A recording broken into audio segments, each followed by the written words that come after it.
Halo semuanya, balik lagi di channel aku, Mita Kartika.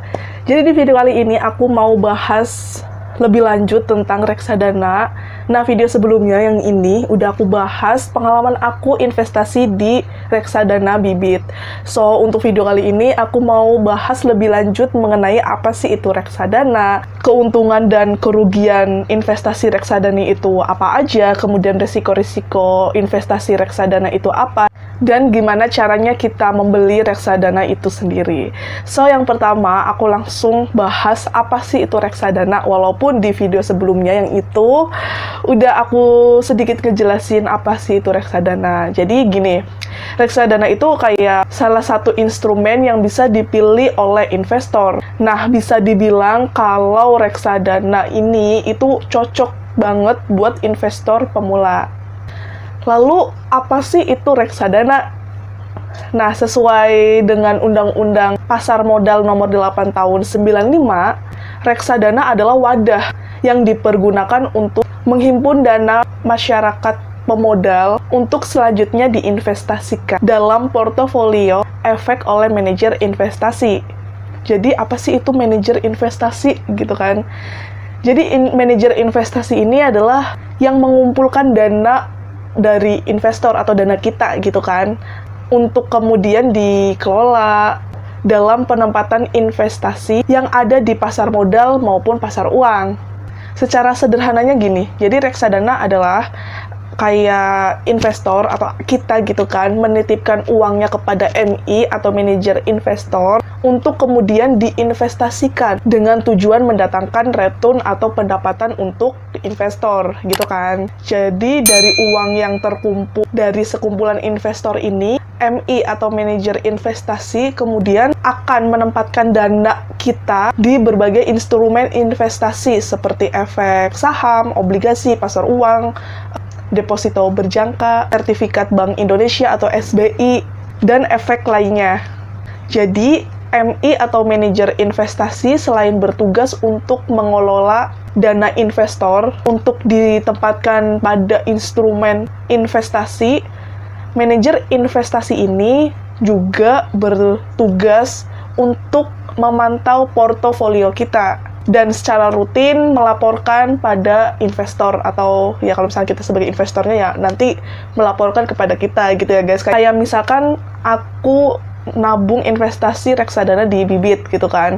Jadi setiap minggu atau bulan itu si bibit ini bakalan ngasih informasi tentang return atau pendapatan kita ataupun kerugian gitu kan, hijau merahnya gitu, informasi-informasi terkait investasi itu kan, itu pasti diinformasikan melalui email kita gitu guys. Jadi si manajer investasi ini bakalan memberikan informasi-informasi mengenai apa yang sudah kita investasikan gitu guys. Nah, yang kedua aku akan bahas tentang jenis-jenis reksadana gitu kan. Nah, yang aku tahu ada 4 reksadana. Yang pertama ada reksadana pasar uang, reksadana obligasi, reksadana saham, dan juga reksadana campuran. Nah, sebelumnya juga di video ini udah aku sedikit ngejelasin ya apa itu reksadana pasar uang, obligasi, maupun saham. Nah, untuk video kali ini aku juga akan memberikan informasi yang lebih lanjut lagi apa itu reksadana pasar uang, reksadana saham, obligasi, maupun campuran. Nah, yang pertama aku akan bahas reksadana pasar uang dulu ya guys. Jadi reksadana pasar uang ini, reksadana yang penempatannya itu pada instrumen investasi pasar uang. Nah, jangka waktu reksadananya pun kurang dari 1 tahun. Jadi bisa dibilang investasi jangka pendek ya guys, karena waktunya itu kurang dari 1 tahun. Nah, investasi di pasar uang contohnya seperti sertifikat Bank Indonesia, surat berharga pasar uang, kemudian ada deposito berjangka, dan efek lainnya gitu ya guys. Nah, sesuai dengan pembahasan aku sebelumnya bahwa pasar uang ini memiliki keuntungan yang sedikit, tapi memiliki resiko yang hampir nggak ada resiko gitu ya guys. Jadi sesuai dengan resikonya, yaitu hampir tidak ada resiko, maka keuntungan atau return yang kita dapatkan juga sedikit atau receh gitu ya guys. Oke, kemudian aku akan bahas si reksadana pasar saham. Sesuai dengan namanya, reksadana pasar saham ini juga penempatannya ya di pasar saham gitu ya. Jadi penempatan dana oleh manajer investasi atau MI ini di portofolio saham sekurang-kurangnya ya 80% lah. Sesuai dengan karakteristik saham yang berfluktuasi, saham ini bisa dikatakan memiliki resiko yang sangat tinggi. Keuntungan yang kita dapatkan pun juga ya lumayan tinggi karena sesuai dengan resiko yang kita dapatkan gitu ya guys. Beda halnya dengan reksadana obligasi. Jadi reksadana obligasi ini dia itu berada di tengah-tengah. Resikonya nggak terlalu tinggi dan juga nggak terlalu rendah. Sehingga keuntungannya pun seperti itu. Nggak terlalu tinggi dan juga nggak terlalu sedikit gitu. Jadi ada di tengah-tengah gitu kalau yang reksadana obligasi.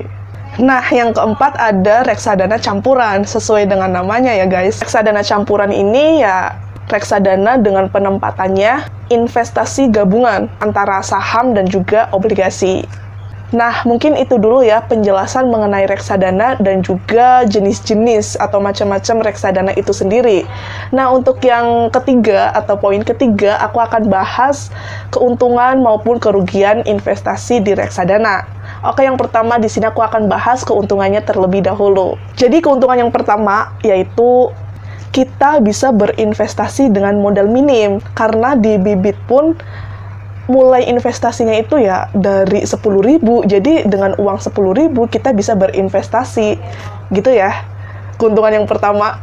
Nah, yang kedua, tidak perlu atau tidak membutuhkan keahlian dan juga pengetahuan mengenai investasi dan resikonya, karena uang kita sudah dikelola oleh manajer investasi tersebut kan, oleh MI, jadi kita kayak tinggal terima beres aja, gitu. Nah, yang ketiga, keuntungan yang ketiga, secara waktu itu lebih efisien karena pengelolaan dana dilakukan oleh manajer investasi. Jadi ya udah kita kayak tinggal terima beres aja gitu. Nah, yang keempat, perkembangan investasi bisa dicek secara online. Jadi kan sekarang juga udah banyak banget kan aplikasi-aplikasi reksadana. Salah satunya adalah aplikasi Bibit gitu kan. Jadi kita bisa mengecek secara online di aplikasi Bibit ini dimanapun dan kapanpun kita berada gitu. Jadi lebih gampang dan mudah lah, bisa dicek di mana aja gitu. Nah, keuntungan yang terakhir, banyak penawaran investasi reksadana sehingga pilihannya pun sangat beragam. Kayak kemarin di Bibit itu kan banyak banget kan perusahaan-perusahaan atau yang menjual reksadana seperti itu. Jadi ya kita bisa beli gitu kan dari berbagai macam variasinya, dan kita pun juga bisa ngebandingin antara yang A dan juga yang B gitu. Nah, mungkin itu ya keuntungan menurut aku. Kalau misalkan menurut kalian ada lagi keuntungannya, tulis aja di kolom komentar. Oke, di sini aku langsung bahas kerugiannya, mungkin ya, kerugian atau kekurangan investasi reksadana. Yang pertama, investor atau kita nih akan rugi apabila MI atau manajer investasi ini juga mengalami kerugian. Jadi kalau misalkan si MI ini juga rugi, kita juga bakalan rugi. Itu kerugian yang pertama ya guys.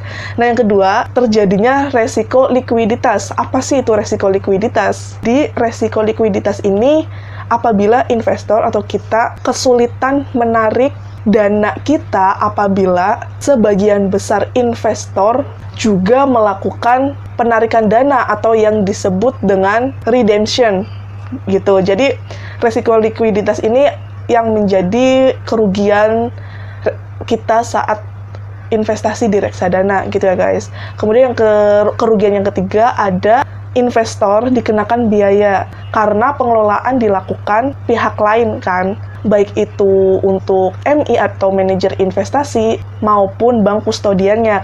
Kayak misalkan aku investasi di reksadana Bibit, itu kan misalkan bank kustodiannya itu ada HSBC, kemudian MI-nya itu misalkan BCA, sedangkan aku BRI. Jadi otomatis kalau misalkan aku mau menarik dana atau menarik tabungan aku di reksadana itu ya pasti dikenakan biaya gitu ya. Kemudian kerugian yang terakhir kalau menurut aku itu ada yang namanya one prestasi.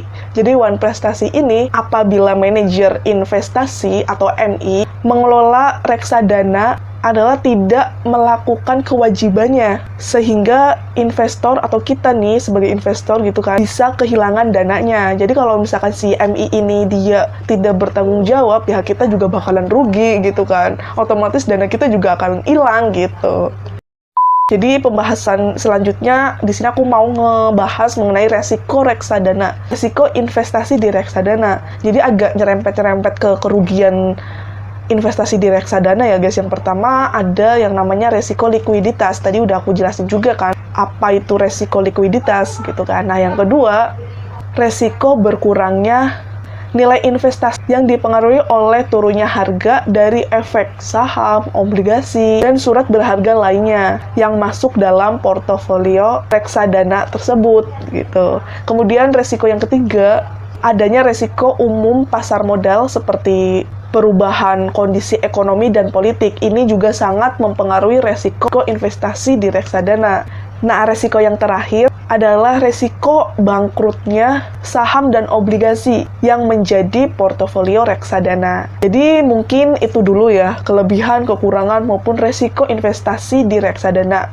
Itu menurut versi aku gitu kan, yang sudah diambil berbagai sumber. Jadi kalau misalkan menurut kalian ada yang kurang atau ada yang salah gitu kan, tulis aja di kolom komentar biar teman-teman yang lain juga tahu nih, oh ternyata kelebihannya itu kayak gini, kekurangan investasi reksadana itu kayak gini, dan resiko yang akan kita dapatin kalau misalnya kita investasi di reksadana itu seperti ini gitu. Tulis aja di kolom komentar ya.